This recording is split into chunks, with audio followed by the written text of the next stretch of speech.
When we started Avengers, we knew right from the beginning, you know, we could nail New York City and aliens and the different Avengers, but at the end of the day, this film was going to be judged on the Hulk.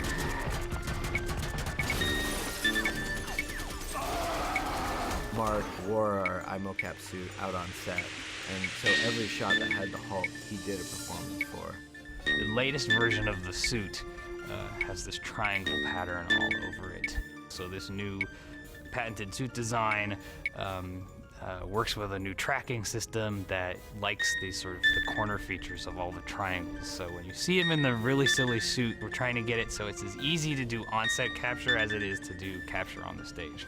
For this movie, we were able to develop a new system where we could capture Mark's facial performance as he did it, as he was being the Hulk, and then able to translate that onto the Hulk model in 3D once we came back to ILM.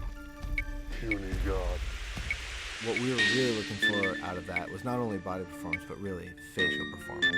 You know, what are the little nuances that he brought to it that we could then bring to the Hulk? And of course we have to amp it up a little bit just to get it to read, because the Hulk's facial structure is so much larger than Mark's. Smash. With facial performance, it's incredibly complex to get it right, because a lot of the action is happening at sub-key intervals. You know, there's a lot of subconscious triggers that are going on in the face, which are really hard to get right. So to get the skin moving right is really complex to do by hand. We capture a lot of the complexity automatically with automatic tools.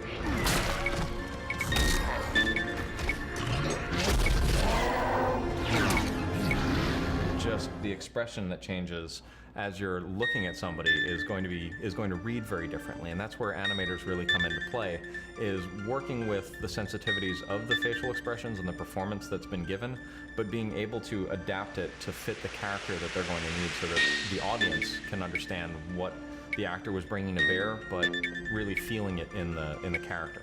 In some cases where the Hulk needs to jump or fight aliens or do something very physical, that's where keyframe animation takes over.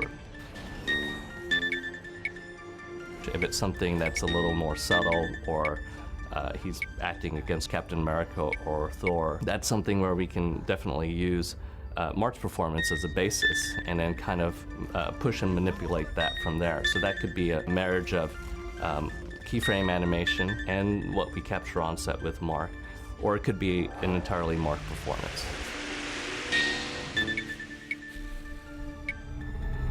I think one of the other really bold choices for the Hulk, but in the end paid off immensely, was to add hair. And not just hair on his head, but body hair on the arms, on the legs, on the chest. All that hair just picks up all this rim lighting and looks fantastic. Even his armpit hair, sometimes we had to knock that down so as not to draw too much attention to it.